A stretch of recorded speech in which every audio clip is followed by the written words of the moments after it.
1.7 protection from weeds. अब सोचिए किसान इतनी मेहनत कर रहा है, अब उसकी जगह पर एक्स्ट्रा कोई अनवांटेड प्लांट्स निकल आए तो कितना बुरा लगेगा। इतनी मेहनत कर रहा है किसान, वहां पे खाद डाल रहा है, पानी डाल रहा है, और वो सारे रिसोर्सेज वो एक्स्ट्रा प्लांट भी ले रहा है और देकर कुछ नहीं जा रहा। तो उसके लिए क्या करेंगे, उसे उखाड़ के फेंक देंगे।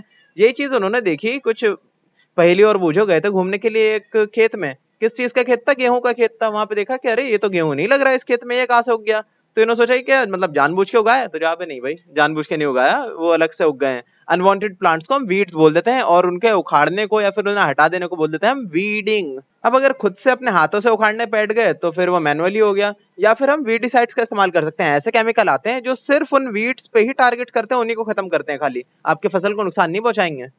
और अगर हाथ से करना हो तो ये खुरपी का इस्तेमाल कर सकते हैं। खुरपी का इस्तेमाल से निकाल दो चीज, पूरी जड़ उसकी निकाल के बाहर फेंक दो। अब बूझो सोच रहा है कि ये बात तो ठीक है, पर वो जो केमिकल का इस्तेमाल करते हैं, जो किसान करेंगे, उनको नुकसान नहीं होगा। तो जवाब है हाँ, हो सकता है। अगर टच वच करेगा तो नुकसान तो होता ही, देखिए हर चीज का थोड़ा बहुत।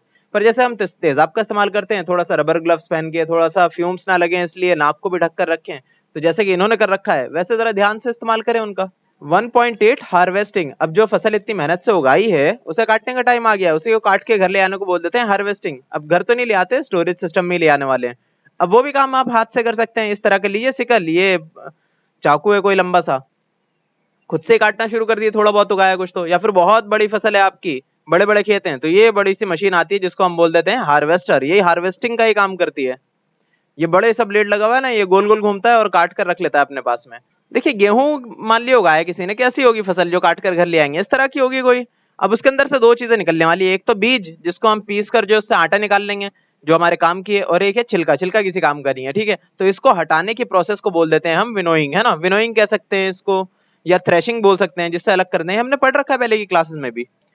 और ये काम तो कई बार ये जो मशीनें होती है ना हार्वेस्टर, ये खुद के अंदर ही कर लेती हैं ये काम। तो इनको क्या दिया था, कंबाइन। कंबाइन किस लिए क्या दिया था, क्योंकि फिर ये हार्वेस्टिंग का भी काम कर रही है, थ्रेशिंग का भी काम कर रही है। अब जिसके पास थोड़े बहुत पैसे हैं, बड़े बड़े खेत है, तो उसके लिए बात सही है। पर जो गरीब किसान है वो क्या काम करता है, ये छोटे छोटे से बक्से लगा लेता है, इसमें भी मशीन लगी होती है। कैसे लगी होती है कि ये अलग कर देती है, वही विनोइंग का काम कर देती है। और इससे भी कोई सस्ता हिसाब चाहिए, तो ये जरा ऊंचाई से इसको गिराना शुरू कर दिए, जैसे ये कर रहे हैं महाशय, और ये कर रही हैं। देखिए ऊंचाई से गिरा रही हैं तो क्या होगा, हवा चलेगी, और ये जितने भी छिलके हैं हल्के जो होते हैं वो उड़ जाएंगे, और जो भारी भारी आपके बीज है काम के, वो नीचे गिर जाएंगे एक जगह पे। और पता है सीजन होता है सबका, हर क्रॉप का। तो सीजन के बाद जो है ना, जब वो कटाई वटाई कर लेते हैं अपनी, तो उस पॉइंट पे बहुत ज्यादा राहत फील करते हैं कोई किसान वगैरह। तो उस पॉइंट को बोल देते हैं हम हार्वेस्ट फेस्टिवल, ठीक है। एक तरह का त्योहार बन जाता है उनके लिए तो। और कुछ त्योहार उनके साथ ही पड़ जाते हैं, जैसे होली, दिवाली वगैरह। और आपको पता तो है ही कितने सीजन होते हैं, 3 सीजन हो सकते हैं मैक्सिमम किसी जगह पे। एक तो राबी, खारिफ और जैद क्रॉप, मतलब जैद सीजन। 3 सीजन ही होते हैं खाली। आगे देखिए स्टोरेज, जो भी आपने इतनी मेहनत करी है, अब बारी है भाई उसे जरा सही जगह पे पहुंचा देने की, वरना खराब हो जाएगा। तो ऐसी जगह चुनने की जरूरत है जहां पे नमी ना हो, जहां पे कीड़े वगैरह ना घुसे, जहां पे रैट्स वगैरह ना हो, इसका ध्यान रखना जरूरी है। और जो भी आप रखे हैं ना फसल, उसे जरा सुखा लीजिएगा, सुखाने के बाद रखिएगा। सुखाएंगे कहाँ, धूप में सुखाएंगे। सुखाने की जरूरत क्या है, क्योंकि अगर सूखा हुआ नहीं होगा ना, नमी होगी उस जगह पे, तो बैक्टीरिया वगैरह फैल जाएंगे, खराब हो जाएगा सब कुछ। अब ये बच्ची बोल रही है कि उसके माँ को उसने देखा है सूखे नीम के पत्ते डालते हुए अपने वो, अपने ग्रेन्स जहाँ पे स्टोर करे थे वहां पे। क्यों, क्योंकि एक तरह का ये इंसेक्टिसाइड होता है।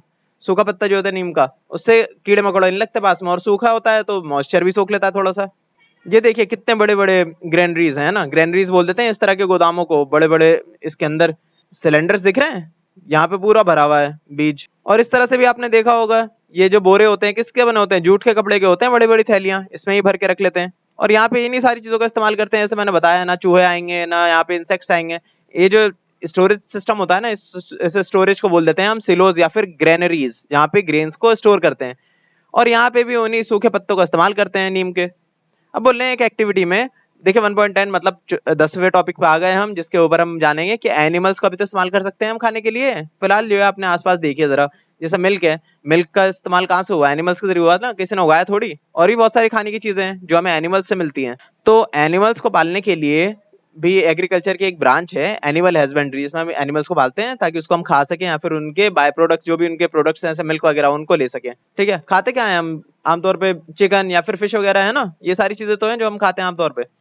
अब देखिए फिश बोल रहे हैं कि गुड फॉर हेल्थ होता है, उसमें अच्छे अच्छे ऑयल्स होते हैं, अच्छे ऑयल्स होते हैं, मतलब ऑयल्स में भी कुछ अच्छे और बुरे होते हैं ना, तो इसमें काफी अच्छे क्वालिटी के ऑयल्स पाए जाते हैं जो हमारे सेहत के लिए अच्छे होते हैं। विटामिन डी भी पाया जाता है। बस यहीं पे हो गया आपका चैप्टर खत्म।